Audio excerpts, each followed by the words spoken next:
just collapsed. Copy? Yeah, go ahead. There are times in our lives that are life-changing, where your life can never be the same, and this appears certainly to be one of them.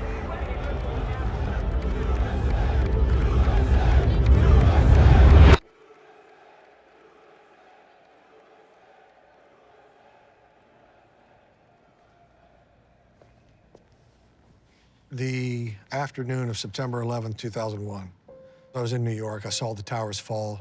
If you really think back to that time, everybody wanted to do something. And I was a captain in the Marine Corps. I was in a position to do something. I was activated the night of September 11th. September 12th, I was down on the rubble piles in the bucket brigades, moving rubble by hand. At the time, I was an aspiring professional soccer player, and there was just an aha moment for me, or a call of duty. A sense of service. My dad, you know, he flew Cobras in Vietnam. Both my father and mother was in the Army, and growing up, watching them put boots on and, you know, strap up and everything like that, it was exciting for me as a kid. Ever since I was little, I just admired the military. Being a first-generation immigrant, it was gonna be my way of giving back to this country. I made a deployment to Afghanistan with less than 24 hours notice. I left kids and a wife at home and packed up and went off to parts unknown, places unknown to contribute to the defense of democracy.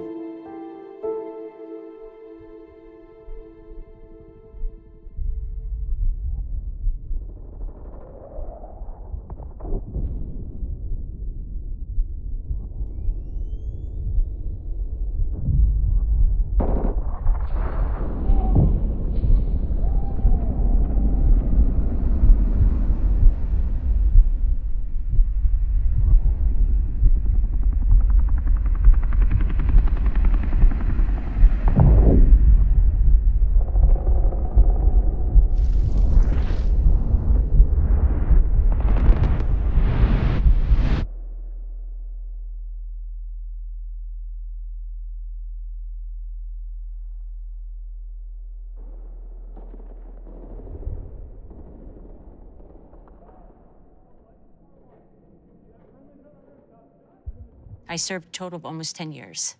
As a Marine running a small security detail, I had respect, and I was running courses and patrols and, you know, until a head injury. We were almost done with our tour. We had already started packing up to come home. The blast went off directly underneath me. I was immediately aware that I had become a single-leg amputee. It was a bad firefight. I lost my legs on impact. Taliban pretty much was determined not to let me go that day. I was trying to go fifth gear to second gear and engine brake, and it just happened really fast. I got blown out of a truck going 55 miles an hour. Rolled onto my back to kind of use my left leg. That's when I became aware that I was missing my left leg as well. That was actually my first deployment. I was 19 at the time, and I was going through a lot mentally.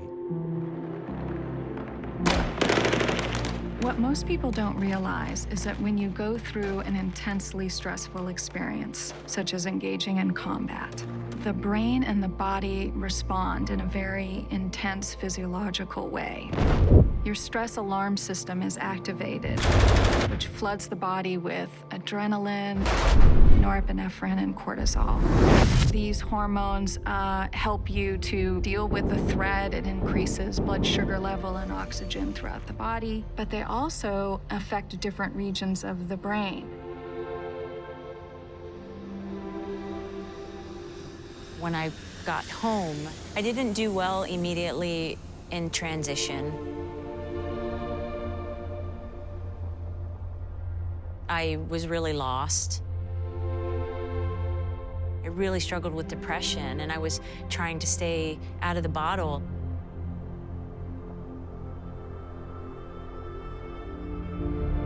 After I retired, I missed a lot of things.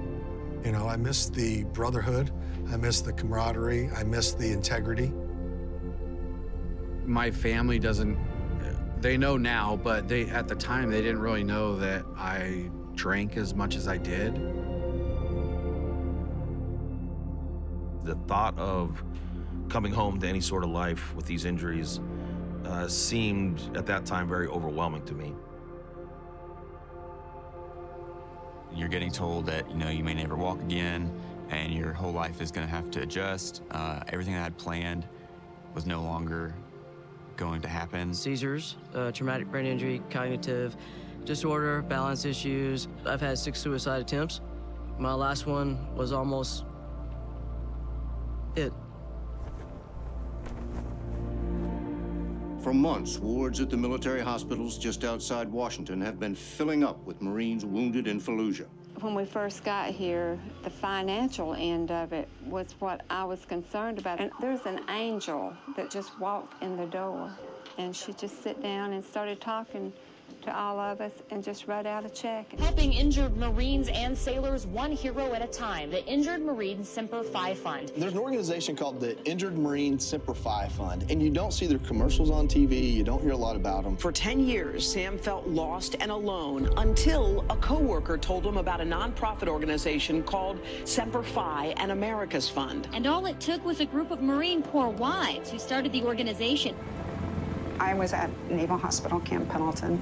There was a young spouse that I was talking with, and her husband had had a craniotomy, and he was very disfigured. And I was standing beside her, and I could feel her knees start to buckle, and I could see that he's looking at her face. And so I just stood beside her and whispered in her ear, "You can do this." And I watched her take a breath, this young spouse, just so courageous, take this breath, reached out to him and hugged him. And I thought, we've got a lot of work to do here. Waking up from my coma, that's when my wife informed me that the fund had already given her a grant since we had just gone from having 2 incomes to 1.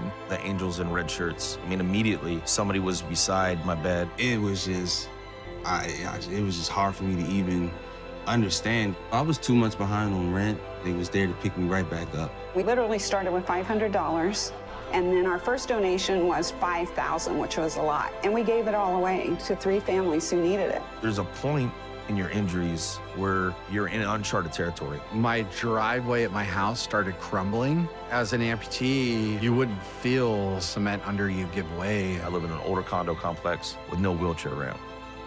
And I remember distinctly the feeling of being 15 feet from my front door, and it might as well have been 15 miles. To be able to walk from the house to the pool. When the fund said that they were gonna help us out, I just started crying. My case manager was like, "You're worth more than this." Able to walk around without, falling down in the yard or sinking. They keep the promise that we make to our servicemen and women, which is we're gonna take care of you. And for the Marines who know that this is a brother, and you're here to help your brother. The VA, Department of Defense, they do a certain amount, but they don't do everything. Where the fund ties in is that sense of family and support. It captures not only service, but connection.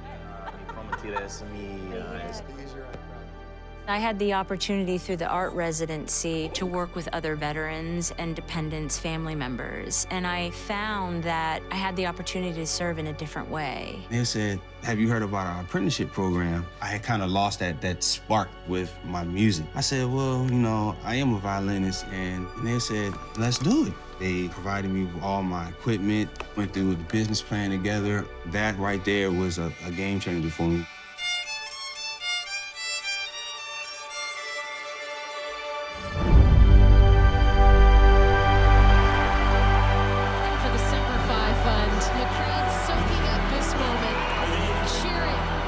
I know that we have decades of work ahead, and we need the American public to stand behind our young veterans. They are young and they have a lifetime of recovery, and they need us beside them.